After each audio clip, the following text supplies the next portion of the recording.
بسم اللہ الرحمن الرحیم.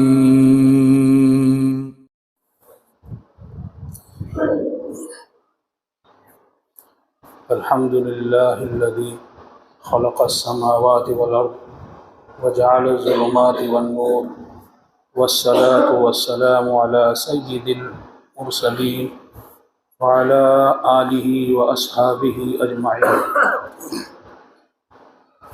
اما بعد، اعوذ باللہ من الشیطان الرجیم. بسم اللہ الرحمن الرحیم. ویل لکل ہمزۃ لمزہ الذی جمع مالا واخلدہ وعددہ یحسب ان مالہ اخلدہ. صدق اللہ العظیم وصدق رسولہ النبی الکریم ونحن علی ذلک من الشاہدین والشاکرین. بزرگوں اور دوستو، گزشتہ ہم نے سورہ ہمزہ جس کی ہم نے ابھی تلاوت کی، اس کے متعلق یہ بات سنی تھی کہ اس صورت مبارکہ میں اللہ رب العزت نے بدترین اور سخت ترین برائیوں کو بیان فرمایا ہے، اور ان بدترین گناہوں کی اور عادتوں کی سزا بھی بدترین بیان فرمائی ہے. اللہ رب العزت ہمیں ان برائیوں سے بچنے کی توفیق عطا فرمائے. بڑی خطرناک بیماریاں ہیں، ان میں پہلی چیز بیان فرمائی تھی ویل لکل ہمزۃ لمزہ. بڑی ہلاکت ہے، بڑی بربادی ہے، تباہی ہے. کس کے لیے؟ ہر ایسے شخص کے لیے جو لوگوں کے پیٹھ پیچھے برائی کرنے والا ہے، یعنی غیبت کرنے والے ہیں. غیبت یہ ایسا مہلک مرض ہے کہ کئی عبادتوں سے ہمیں محروم کر دیتا ہے.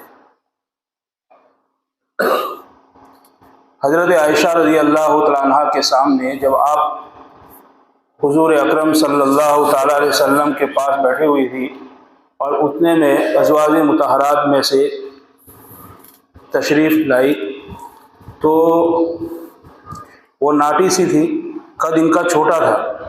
تو حضرت عائشہ رضی اللہ تعالیٰ عنہ نے ان کے متعلق کوئی بات کہی، تو سرکار دو عالم صلی اللہ تعالیٰ علیہ وسلم نے فرمایا، جب انہوں نے ان کے متعلق ایک بات کہی تو آپ نے فرمایا عائشہ تو نے زبان سے ایسی خطرناک بات کہہ دی کہ اگر سمندر میں بھی ڈال دی جائے تو پورا سمندر خراب ہو جائے. غیبت، مسلمان بھائی کی غیبت کرنا گویا اپنے مردار بھائی کے گوشت کو کھانا ہے، اور اسی غیبت کی وجہ سے انسانوں کے دلوں میں بدظنی پیدا ہوتی ہے، ایک دوسرے سے دوری اور نفرتیں پیدا ہوتی ہے، اور دلوں کی صفائی انتہائی ضروری ہے. آپ مسجد نبوی صلی اللہ علیہ وسلم میں تشریف فرما تھے، صحابہ بیٹھے ہوئے تھے. آپ نے فرمایا عنقریب تم میں ایک شخص ایسا آ رہا ہے جو جنتی ہے. حضرت عبداللہ ابن عمر رضی اللہ تعالیٰ عنہ کے دل میں یہ بات پیدا ہوئی کہ دیکھیں کس کے متعلق یہ بشارت آپ نے سنائی ہے. اتنے میں ایک بوڑھے صحابی ان کی داڑھی سے وضو کا پانی ٹپک رہا تھا، حاضر ہوئے، اپنے بائیں ہاتھ میں جوتے لیے ہوئے تھے، حاضر ہوئے. فرمایا ہاں یہی صحابی ہے جن کے بارے میں آپ نے جنت کی بشارت سنائی ہے. مجلس ختم ہو گئی. تو مجلس کے ختم ہونے کے بعد جب وہ روانہ ہوئے تو عبداللہ بن عمر رضی اللہ تعالیٰ عنہ پیچھے پیچھے دوڑے اور کہنے لگے چچا جان، میرے ابا سے میری کچھ انبن ہو گئی ہے، تو میں اپنے گھر رہنا نہیں چاہتا، میں آپ کا مہمان بننا چاہتا ہوں. صحابہ کرام کی صفات میں ایک چیز آتی ہے کہ دلوں کے اعتبار سے بڑے صاف تھے، علم کے اعتبار سے بڑے گہرے تھے، دلوں کے اعتبار سے بالکل صاف. کہنے لگے کوئی بات نہیں بھائی. گئے رات کو جب سونے کا وقت آیا تو فرماتے ہیں کہ میں اپنے اوپر چادر ڈال کے سو گیا، بتکلف سو گیا. یعنی سونے کی شکل اور صورت میں نے ظاہر کی۔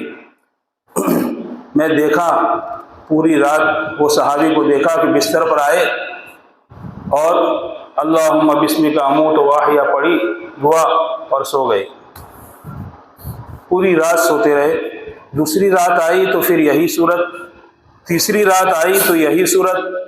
3 دن جب میں نے ان کے پاس رات گزاری تو رات گزارنے کے بعد میں نے ان سے کہا کہ چچا جان ذرا میرے کو یہ تو بتاؤ کہ اللہ کے نبی نے آپ کو جو جنت کی بشارت سنائی ہے وہ کس بنیاد پر سنائی ہے؟ تو کہنے لگے بھائی تم نے میرے اعمال دیکھے؟ کہا نہیں، کوئی چیز ایسی ضرور ہے تم میں کہ جس کی وجہ سے آپ کو جنت کی بشارت سنائی گئی ہے۔ تو کہنے لگے ہاں میرے اندر جو ہے مجھے ایک بات یاد آ گئی، اور کہنے لگے کہ میرے اندر صرف ایک صفت یہ ہے کہ جب میں رات کو بستر پر لیٹتا ہوں اور سوتا ہوں تو میں ہر ایک مسلمان کے بارے میں اپنے دل کو صاف کر کے سوتا ہوں۔ تو میں ہاں ذالک یہی چیز ہے جس کی وجہ سے اللہ کے نبی نے آپ کو جنت کی بشارت سنائی۔ دلوں کی صفائی جو ہے بہت انتہائی ضروری ہے۔ آدمی روبرو اور سامنے تو جو ہے بات کرتا ہے اچھی، لیکن جیسے ہی وہ غائب ہوا اور وہاں سے ہٹا پیچھے جو ہے برائی بیان کرنا شروع۔ اللہ کی قسم یہ نفاق ہے، نفاق۔ تو یہ غیبت، اس کی برائی کے لیے ایک حدیث پاک کافی ہے، الغیبت اشد من الزنا، کہ غیبت جو ہے زنا سے بھی زیادہ خطرناک ہے۔ اور شیطان بڑا چالاک ہے، ہر ایک کو جو ہے غیبت میں، ہر ایک کو جو ہے اس کے گناہ کروانے کی صورتیں اور شکلیں الگ الگ ہوتی ہیں۔ مفتی شفیع صاحب رحمۃ اللہ علیہ فرمایا کرتے تھے کہ عالم کا شیطان جو ہوتا ہے وہ بھی عالم ہوتا ہے، وہ ہر ایک کو الگ الگ گناہوں کے اندر، میرے جیسوں کو اور آپ جیسے کو جن کے حلیہ جو ہے دینداری کا بنا ہوا ہے، ان کو کوئی شراب کے ہڈوں پر نہیں لے جائے گا، وہ سنیما اور تھیٹروں میں جو ہے ان کو نہیں لے جائے گا، ان کو غیبت میں مبتلا کر دے گا۔ اب شراب پیو حرام، غیبت کرو یہ بھی حرام، لیکن اس کی شکلیں جو ہے، اس کے گمراہ کرنے کی شکلیں جو ہے مختلف اور الگ الگ ہوتی ہیں۔ تو ایک تو بڑا خرابی اور بربادی ہے ایسے لوگوں کے لیے جو غیبت کرتے ہیں۔ دوسرا گناہ بیان فرمایا لومزہ، لمزن کے معنی آتے ہیں آمنے سامنے تانا دینا، روبرو تانا دینا۔ اللہ کے یہ آیت، جیسا کہ میں نے گزشتہ یہ بات عرض کی تھی کہ مفسرین نے لکھا ہے کہ یہ آیت نازل ہوئی تھی ان کفار کے بارے میں کہ جو حضور اکرم صلی اللہ تعالیٰ علیہ وسلم کی پس پشت غیبت کیا کرتے تھے، اور جب آپ سامنے ملتے تو ان کو تانا دیا کرتے تھے۔ کہیں جو ہے کاہن کہتے تھے آپ کو، کہیں ساحر کہتے تھے، الگ الگ جو ہے برے القاب سے آپ کو کہا کرتے تھے۔ آپ کا نام مبارک اللہ رب العزت نے محمد رکھا، محمد، تو وہ بجائے محمد کہتے ہیں جس کی تعریف خوب کی جائے۔ اللہ کے بعد اس زمین پر اگر کسی کی تعریف کی جاتی ہے تو وہ حضور اکرم صلی اللہ تعالیٰ علیہ وسلم کی تعریف کی جاتی ہے، تو آپ کو محمد کہا جاتا ہے، کہا گیا۔ لیکن اس کے بجائے جو ہے کہا کرتے تھے کفار قریش مذمم، یعنی نعوذ باللہ الیاذ باللہ، برائی کیا ہوا، مذمت کیا ہوا۔ تو یہ مختلف تانے دیا کرتے تھے آپ کو، تو اللہ نے فرمایا ویل لکل ہمزۃ لمزہ، بڑی خرابی اور تباہی اور بربادی ہے ہر ایسے شخص کے لیے جو غیبت کرنے والا ہے اور جو آمنے سامنے روبرو تانے دینے والا ہے۔ تیسری صفت بیان فرمائی الذی جمع مالا وعددا، جو مال کی محبت میں مال کو جمع کرتا رہا اور اس کو بار بار گنتا رہا، اور اس نے کیا سمجھا یحسب ان مالہ اخلدا، وہ یہ سمجھتا رہا کہ اس کا مال جو ہے اسے موت سے بچائے گا، اس کا مال اسے ہمیشہ رکھے گا۔ یعنی میرے پاس تو، جیسے کفار قریش کا جو ہے یہ طرز تھا، ان کی زندگی کے اندر وہ یہ سمجھا کرتے تھے کہ ہمارے پاس تو مال بھی بہت زیادہ ہے، اولاد بھی بہت زیادہ ہے، اللہ ہمیں جو ہے موت نہیں آئے گی۔ ان کے اعمال جو ہے یہ بتلا رہے تھے۔ تو یہ تیسری صفت بیان فرمائی، صفت بد بیان فرمائی مال کی محبت۔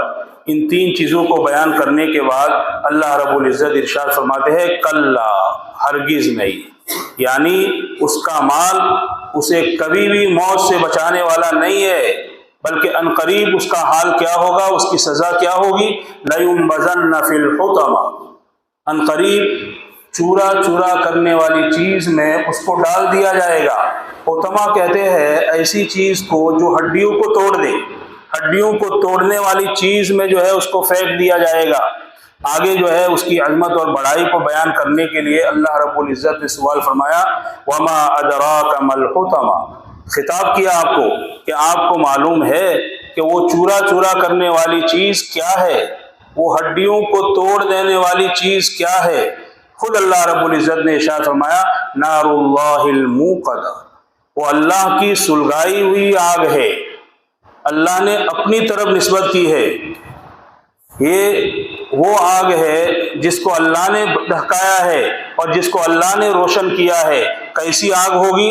الذی تطلع علی الافئدہ، جو انسانوں کے دلوں تک جا پہنچے گی۔ ایسے تو ہر آگ کی صفت یہ ہوتی ہے کہ وہ جلا دیتی ہے، انسانوں کو ختم کر دیتی ہے، لیکن اس آگ میں اور دنیا کی آگ میں فرق یہ ہے کہ دنیا کی آگ پہلے جو ہے کھال کو جلاتی ہے، پھر گوشت کو جلاتی ہے، پھر ہڈیوں کو جلاتی ہے، تب جا کے جو ہے وہ دلوں تک پہنچتی ہے۔ لیکن آخرت میں جو آگ ہوگی وہ ایسی آگ ہوگی، دنیا میں تو دل تک پہنچنے سے پہلے انسان جو ہے موت کے گھاٹ اتر جاتا ہے، موت کے منہ میں چلا جاتا ہے، لیکن جہنم کی آگ ایسی آگ ہوگی کہ انسان زندہ رہے گا اور اس کے زندہ ہونے کی حالت میں یہ آگ اس کے دل کو جلائے گی، اور دل جو ہے انسان کا بڑا نازک حصہ ہے۔ تو حیات کے ثم لا يموت فیہا ولا یحیا، نہ موت آئے گی اور نہ وہ زندہ رہے گا۔ کیا مطلب؟ اس کا مطلب یہ ہے کہ نہ تو اچھی زندگی وہ گزار سکے گا اور نہ اس کو موت آ کر اس کا خاتمہ کر دے گی، یعنی زندگی کی حالت میں جو ہے یہ آگ اس کو جلائے گی۔ کیسی ہوگی؟ انہا علیہم مؤصدہ، وہ آگ ان پر بند کر دی جائے گی۔ جہنم کے 7 طبقے ہیں، اس میں آخری طبقہ جو ہے ہم نے جس کے متعلق سورہ القاریہ میں پڑھا تھا، حاویہ، یہ سب سے جہنم کا سب سے نچلا طبقہ ہے جس میں منافقین کو ڈالا جائے گا۔ یہ آگ اس طریقے پر ہوگی کہ جہنم کو جو ہے بھڑکایا جائے گا اور اس کے چاروں طرف آگ کے ستون جو ہے لگائے جائیں گے، وہ ستون بھی جو ہے آگ کے ہوں گے، تو وہ ستون جو ہے اس آدمی کو جہنم میں سے نکلنے نہ دے گا ہمیشہ ہمیشہ۔ اگر ایمان کی نعمت نہیں ہے، ایمان کی نعمت ہوگی تو کسی دن جو ہے جہنم سے نکال دیا جائے گا۔ عمر بن عبدالعزیز رحمۃ اللہ علیہ نے حجاج ابن یوسف کو دیکھا۔ حجاج ابن یوسف اس امت کا بڑا ظالم گزرا ہے، ظلم جو ہے بہت زیادہ کیا کرتا تھا، ظالم ہے۔ دیکھا کہ جہنم میں جل رہا ہے تو عمر بن عبدالعزیز رحمۃ اللہ علیہ نے پوچھا کیا حال ہے؟ تو وہ کہنے لگا جو آپ دیکھ رہے ہیں، پھر کہنے لگا کہ ابھی تو جہنم میں ہو، لیکن آس اور امید یہ لگا کر بیٹھا ہو کہ ایمان کی وجہ سے ایک نہ ایک دن جہنم میں سے نکالا جاؤں گا۔ اللہ رب العزت نے ایسی زبردست نعمت جو ہے ہمیں عطا فرمائی ہے کہ جس نعمت کی بنیاد پر جو ہے اس عالم کا نظام قائم ہے۔ حدیث پاک میں آتا ہے جب تک اس روئے زمین پر ایک بھی شخص اللہ اللہ کہنے والا نہیں رہے گا، اللہ سارے نظام کو جو ہے ختم فرما دیں گے۔ تو یہ اور کافروں کے لیے یہ جہنم ہمیشہ رہنے کی جگہ ہوگی، اس میں سے نکالا نہیں جائے گا۔ فرمایا انہا علیہم مؤصدہ۔ اور اللہ تعالیٰ کا احسان اور کرم یہ ہے کہ اللہ تعالیٰ نے دنیاوی زندگی کے اندر ہی انسانوں کو بتا دیا کہ یہ وہ اعمال کرو کہ جس سے میری رحمت تم پر اترے گی، اگر یہ اعمال کرو گے تو میرا غضب جو ہے تم پر اترے گا۔ یہ اللہ رب العزت کا احسان ہے کہ اس نے جو ہے اپنے رسول کے ذریعے اور اپنے پاک کلام کے ذریعے جو ہے ان چیزوں کو ہمیں بتا دیا، اور اللہ نے بہانے کے طور پر جو ہے الگ الگ بہانے کے طور پر الگ الگ اوقات بھی ایسے قیمتی ہمیں عطا فرمائے کہ ان اوقات میں نیک اعمال کرنے سے بھاؤ بھی جو ہے بڑھ جاتا ہے۔ جیسے چند دنوں کے بعد جو ہے ماہ مبارک رمضان المبارک کا مہینہ آ رہا ہے، اللہ کے نبی صلی اللہ تعالیٰ علیہ وسلم رمضان المبارک کی تیاری جو ہے رجب کے مہینے سے کیا کرتے تھے۔ جب رجب کا مہینہ آتا تو آپ فرماتے اللہم بارک لنا فی رجب و شعبان وبلغنا رمضان، اے اللہ تو ہمیں رجب اور شعبان میں برکت عطا فرما اور ہمیں رمضان تک پہنچا دے۔ رمضان کے مہینے کو قرآن پاک سے بڑا تعلق ہے۔ اللہ نے رمضان کے مہینے کی پہچان اور اس کا تعارف کیسے کروایا؟ شہر رمضان الذی انزل فیہ القرآن، رمضان کا مہینہ وہ مہینہ ہے کہ جس میں قرآن پاک کو اتارا گیا۔ جتنی بھی آسمانی کتابیں اتاری گئی وہ ساری کتابیں اسی مبارک مہینے کے اندر اتاری گئی، چاہے تورات ہو یا انجیل ہو، زبور ہو، چاہے صحف ابراہیم ہو، صحف موسیٰ ہو، چاہے کلام پاک ہو، ساری چیزوں کو ساری کتابوں کو اللہ تعالیٰ نے اسی مبارک مہینے کے اندر نازل فرمایا۔ موسیٰ علیہ السلام کو تورات دی گئی اسی مبارک مہینے کے اندر، اللہ کے نبی صلی اللہ تعالیٰ علیہ وسلم پر یہ پاک کلام بھی جو ہے ماہ مبارک کے اندر اتارا گیا، اور اسی مبارک مہینے کے اندر اللہ تعالیٰ نے جو ہے ایک رات ہمیں ایسی عطا فرمائی کہ جو 1000 مہینوں سے بہتر ہے۔ لیلۃ القدر خیر من الف شہر، لیلۃ القدر 1000 مہینوں سے بہتر ہے۔ ایسا مبارک مہینہ جو ہے اللہ رب العزت نے ہمیں عطا فرمایا ہے۔ یہ مہینہ جو ہے آپ ایک مرتبہ ممبر شریف پر کھڑے ہو گئے اور آپ نے فرمایا آ رہا ہے، صحابہ سمجھے کیا وحی آ رہی ہے؟ فرمایا آ رہا ہے۔ 3 مرتبہ فرمانے کے بعد آپ نے فرمایا رمضان المبارک کا مہینہ آ رہا ہے۔ یہ ایسا مہینہ ہے کہ جس میں اللہ تعالیٰ نے ایک فرض کی قیمت کو بڑھا کر 70 اور ایک نفل کو بڑھا کر فرض کے مقابل میں اور فرض کے وزن میں کر دیا۔ ایسا مبارک مہینہ جس میں شیاطین کو قید کر دیا جاتا ہے۔ اسی لیے جو ہے اس کا منظر نظر آتا ہے کہ شروع رمضان کے اندر مسجدیں ہماری پیک ہو جاتی ہے، یہ اسی کی وجہ سے، لیکن بعد میں چل کر جو آہستہ آہستہ کمی ہو جاتی ہے وہ اپنی عادت کی وجہ سے کم ہو جاتی ہے۔ شیاطین تو جو ہے مقید ہے ہی، اور ایسے مبارک مہینے کے اندر کہ جس مہینے کے اندر اللہ رب العزت معمولی سے بہانے سے جو ہے کئی لوگوں کی مغفرت فرماتے ہیں اور کئی لوگوں کو جہنم سے آزاد کرتے ہیں، میرے نبی نے فرمایا کہ اس مبارک مہینے کے اندر جو ہے جو آدمی شراب کا عادی ہو اس کی مغفرت نہیں، جو شراب کا عادی ہے اس کی مغفرت جو ہے اس مہینے کے اندر اور اس مبارک رات میں بھی نہیں ہوتی۔ عاق الوالدین، جو آدمی اپنے والدین کا نافرمان ہو، والدین کی نافرمانی کرنے والے کی بھی مغفرت اس مہینے کے اندر نہیں ہوتی اور اس مبارک رات میں بھی نہیں ہوتی۔ حضرت علقمہ رضی اللہ تعالیٰ عنہ صحابی رسول ہے، اللہ کے نبی کے صحابی ہے، موت کے وقت میں کلمے کی تلقین کی جا رہی ہے، کلمہ نہیں پڑھا جا رہا ہے، کلمہ جو ہے زبان سے نہیں نکل رہا ہے۔ صحابہ نے آپ سے جو ہے شکایت کی اور آپ تک یہ بات پہنچائی اللہ کے رسول ایسا معاملہ ہے۔ آپ نے حضرت بلال رضی اللہ تعالیٰ عنہ کو ساتھ میں لیا، عصر کی نماز کا بعد کا وقت، فرمایا چلو۔ جب ساتھ میں چلے تو ان کے پاس پہنچے، آپ نے فرمایا کہ والدین زندہ ہے؟ کہا نہیں، والد کا انتقال ہو گیا ہے، والدہ جو ہے زندہ ہے۔ کہا کہاں ہے؟ کہا وہ دور چلی گئی ہے، وہاں رہتی ہے۔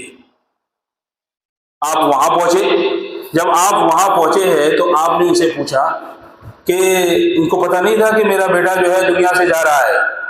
کہا معاف کر دو اپنے بیٹے کو۔ آپ نے پوچھا تمہیں اپنے بچے سے کیا شکایت ہے، کیا تکلیف ہے؟ تو کہنے لگی آج کل کے جو ہے ماں باپو جیسی شکایت نہیں تھی۔ وہ کہنے لگے کہ یا رسول اللہ، دین کا جو ہے بڑا مضبوط آدمی ہے، رات میں نوافل پڑھنے والا ہے، دین میں روزہ رکھنے والا ہے، لیکن اس میں جو ہے اتنی کمی ہے کہ جب وہ مجھ سے بات کرتا ہے تو سخت لہجے میں بات کرتا ہے، میرے دل کو جو ہے دکھانے والی بات کرتا ہے۔ آپ نے فرمایا معاف کر دے؟ کہنے لگی نہیں کروں گی، انہیں پتہ نہیں تھا کہ یہ دنیا سے جا رہے ہیں، نہیں کروں گی۔ تو آپ نے حضرت بلال سے فرمایا کہ بلال لکڑیاں اکٹھی کرو اور آگ سلگاؤ اور علقمہ کو اس میں ڈال دو۔ آخر ماں بھی کہنے لگی یا اللہ کے رسول آپ کیا کہہ رہے ہیں، کیا فرما رہے ہیں آپ؟ فرمایا کہ پھر کیا کروں میں؟ اگر میں نے نہیں جلایا تو مرتے ہی جہنم میں جو ہے ڈال دیا جائے گا۔ ادھر ماں نے کہا اللہ کے نبی میں نے اس کو معاف کر دیا، ادھر ان کی زبان سے لکھنا لا الہ الا اللہ۔ حضرت امام شافعی رحمۃ اللہ علیہ، کیسی ائمہ اربعہ جو ہے 4 امام بڑے بڑے ہیں نا بھائی، ان کی ہم تقلید کرتے ہیں.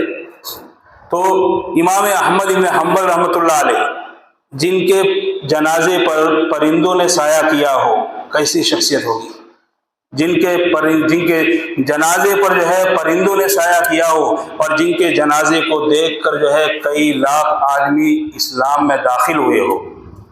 امام شافعی رحمۃ اللہ علیہ، امام شافعی رحمۃ اللہ علیہ ہر رات اپنی والدہ کے پاس جایا کرتے تھے، پیر دبانے کے بعد جو ہے ان کے پیروں کو چومتے، دبانے کی بات نہیں، چومتے ان کے پیروں کو. تو ماں ان سے کہتی کہ بیٹا تو زمانے کا اتنا بڑا امام اور تم میرے پیروں کو چومتا ہے. تو کہنے لگے امی جان میں آپ کو نہیں چوم رہا ہوں، میں جنت کو چوم رہا ہوں. اللہ نے جو ہے جن کے ان الجنت تحت امہاتکم، تمہاری ماؤں کے تلو کے نیچے جو ہے اللہ نے جنت کو رکھا ہے. ایک صحابی نے جو ہے عرض کیا اللہ کے نبی قیامت کب آئے گی؟ تو آپ نے فرمایا بھی واللہ عالم، اللہ ہی بہتر جانتے ہیں. فرمایا، اور انہوں نے کہا اللہ کے نبی کوئی نشانی تو بتا دیجئے. کہاں آپ نے فرمایا کہ جب بیٹیاں بھی اپنی والدین کی نافرمان ہو جائے گی تو قیامت کا جو ہے نقارہ بچ جائے گا. بیٹے تو عام طور پر نافرمان ہوتے ہی ہے، لیکن جب بیٹیاں بھی جو ہے اپنی والدین کی نافرمانی کرے گی تو قیامت کا انتظار کر لینا کہ قیامت جو ہے آ رہی ہے. تو آئندہ جو ہے اللہ رب العزت نے ہمیں وہ مبارک مہینہ اللہ جو ہے ہمیں نصیب فرمائے. وہ مبارک مہینہ اس کی خوب قدر کرنا ہے. جو آدمی اس مبارک مہینے کی قدر کرے گا اور اپنی زندگی کو جو ہے بنانے کی فکر کرے گا اور اس کو اعمال سے جو ہے اگر مزین کرے گا تو انشاءاللہ باقی 11 مہینے جو ہے اس کے اچھی طرح گزریں گے. اور جس نے اس مبارک مہینے کی قدر نہیں کی اور اسی حالت میں، اور اللہ کا کلام جو ہے یہ طاقوں کو سجانے کے لیے نہیں ہے. جیسا کہ میں نے گزشتہ بھی یہ بات عرض کی تھی کہ بھائی ہم ارادے کریں اللہ رب العزت کے پاک کلام کی جو ہے تلاوت کرنے کی، روزانہ چاہے ایک صفحہ ہی کیوں نہ پڑھے لیکن کوئی دن جو ہے ناغہ نہ کرے، اللہ کے پاک کلام کی جو ہے تلاوت کی عادت ڈالے. اسی لیے کہ اللہ والے فرمایا کرتے تھے مسلمان تو اسلام سے اتنا دور چلا گیا کہ ایک زمانہ تھا کہ تیرا سر قرآن پاک کی تلاوت پر جمع کرتا تھا، آج تیرا سر جو ہے گانوں پر جمتا ہے. کیا حال ہو گیا؟ اس لیے اس پاک کلام کی جو ہے تلاوت کی خوب عادت ڈالے اور پابندی کے ساتھ اس اللہ کے پاک کلام کی جو ہے تلاوت ہم کریں. انشاءاللہ اس کی وجہ سے جو ہے اللہ تعالیٰ ایمان کا ایک نور عطا فرمائے گا اور اسی ایمان کی نور کی برکت سے جو ہے دوسرے اعمال کرنے ہمارے لیے آسان ہو جائیں گے. اس لیے آئندہ جو مہینہ آ رہا ہے اس کی بھائی خوب قدر کرے، گناہوں سے جو ہے بچنے کی خوب کوشش کرے، اپنے کانوں کو جو ہے دنیا کے گانوں کے سننے سے بچاؤ. حضرت علی رضی اللہ تعالیٰ عنہ سے آپ نے فرمایا علی عرش کے نیچے سے جو ہے ایک ہوا چلے گی اور وہ ہوا جو ہے جنت کے دروازوں سے ٹکرائے گی اور اس ٹکرانے کی وجہ سے اللہ کی قسم ایسی میوزک پیدا ہوگی جو دنیا والوں نے آج تک نہیں سنی ہوگی. اپنے کانوں کو جو ہے حرام گانوں سے جو ہے بچاؤ تو اللہ رب العزت جنت کے اندر جو ہے میوزک سنائے گا. اللہ تعالیٰ حوروں کی جو ہے حوروں کے نغمے سنائے گا. قیامت کا دن ہوگا جنہوں نے اپنے کانوں کو جو ہے غلط چیزوں سے بچایا ہوگا. اللہ رب العزت حضرت داؤد علیہ السلام سے جو ہے سارے جنتی جمع ہو جائیں گے. داؤد علیہ السلام سے جو ہے اللہ فرمائیں گے کہ داؤد اپنا کلام جو ہے میرا کلام سناؤ ان کو. داؤد علیہ السلام کی آواز جو ہے بڑی خوبصورت تھی، اتنی خوبصورت تھی کہ جب وہ زبور کی تلاوت کرتے تو اڑتے ہوئے پرندے، بہتا ہوا پانی جو ہے رک جاتا. اتنی زبردست اللہ نے جو ہے ان کی آواز میں شیرینی اور مٹھاس جو ہے رکھی تھی. جب وہ سن لیں گے تو اللہ فرمائیں گے اہل جنت سے اور بھی جو ہے اس سے اچھا سناؤ. تو کہیں گے اے اللہ اس سے اچھا کیا ہوگا؟ اللہ فرمائیں گے اپنے نبی سے اے میرے نبی، اے میرے محمد، ان کو جو ہے میرا کلام سناؤ. اللہ کے نبی جو ہے اپنا کلام سنائیں گے اپنی پاک زبان سے. تو جب جنتی لوگ سنیں گے تو جنتی جھوم اٹھیں گے، جھوم جائیں گے، وجد میں آ جائیں گے. پھر اللہ فرمائیں گے اس سے بہتر کلام سناؤ، اس سے اچھا. تو اللہ اس سے اچھا کلام تو کیا ہوگا؟ تو اللہ خود جو ہے اپنے پاک کلام کی سورہ انعام کی جو ہے اللہ تلاوت سنائیں گے، پڑھ کر سنائیں گے۔ اللہ سورہ انعام کو پڑھ کر جو ہے سنائیں گے، جس کو سن کر جنتی تو جنتی، لیکن جنت بھی جو ہے چومنے لگے گی اور جنت بھی جو ہے وجد میں آ جائے گی۔ اللہ رب العزت کا یہ کلام، یہ اصل چیز یہ ہے کہ گناہوں کی نحوست کی وجہ سے اس کی شیرینی ہمیں نصیب نہیں ہو رہی ہے، گناہوں کی تاریکی جو ہے ہمیں آڑ بن رہی ہے۔ حضرت ماں فضل الرحمان صاحب گنج مراد آبادی رحمۃ اللہ علیہ کی خدمت میں حضرت تھانی رحمۃ اللہ علیہ جایا کرتے تھے، تو حضرت تھانی رحمۃ اللہ علیہ سے ایک مرتبہ جو ہے فرمایا حضرت مولانا فضل الرحمان صاحب رحمۃ اللہ علیہ نے کہ اشرف علی، ہم تمہیں ایک بات کہتے ہیں۔ یوں کہہ کر حضرت نے ایک بات فرمائی کہ قرآن کے پڑھنے میں وہ لذت ہمیں محسوس ہوتی ہے کہ اگر وہ لذت تمہیں محسوس ہونے لگے تم اپنے گریبان کو پھاڑ کر جنگلوں میں چلے جاؤ۔ اور پھر فرمایا سنو اشرف علی سنو، اور یوں کہہ کر فرمایا کہ ہم جنت میں ہوں گے اور جنت کی حوریں جو ہے ہمارے پاس آئے گی، تو ہم ان حوروں سے کہیں گے کہ تمہیں اگر اللہ کا کلام سننا ہے تو رہو، نہیں تو ہمیں تمہاری کوئی ضرورت نہیں ہے۔ اللہ کے کلام کے اندر جو ہے ہمیں وہ شیرینی اور حلاوت نصیب ہوتی ہے۔ اس لیے بھائی میں بھی اور آپ بھی یہ نیتیں کریں کہ انشاءاللہ اللہ تعالیٰ جو مبارک مہینہ ہمیں نصیب فرما رہے ہیں اس کو بہترین طریقے سے گزارے۔ اللہ تعالیٰ کے پاک کلام کی تلاوت خوب کرے، اللہ کے سامنے خوب روئے، خوب گڑ گڑائے، اللہ سے جو ہے لو لگا کر اللہ سے مانگے۔ وہ اللہ ایسی ذات ہے کہ دنیا کے مالداروں سے اگر مانگا جاتا ہے تو ناراض ہو جاتے ہیں، اور اللہ رب العزت سے اگر مانگے انسان تو اللہ خوش ہوتے ہیں۔ خود اللہ فرماتے ہیں ادعونی استجب لکم، مجھے پکارو، مجھ سے مانگو، میں تمہاری پکار کو جو ہے پورا کروں گا۔ اس لیے بھائی آپ حضرات سے گزارش ہے کہ رمضان المبارک کو بہترین طریقے سے جو ہے گزارنے کی کوشش کرے، اس میں گناہوں سے بچنے کا اہتمام کرے اور نیک اعمال کرنے کی خوب جو ہے کوشش کرے۔ انشاءاللہ اگر ماہ مبارک کو ہم نے صحیح انداز میں اور صحیح طور پر گزارا ہے تو آئندہ 11 مہینے جو ہے اللہ رب العزت ہمارے لیے اس میں اسی کے مطابق جو ہے زندگی گزارنے کی ہمیں توفیق عطا فرمائیں گے۔ اللہ تعالی ہمیں ان سب باتوں پر عمل کرنے کی توفیق عطا فرمائے۔ وآخر دعوانا ان الحمد للہ رب العالمین۔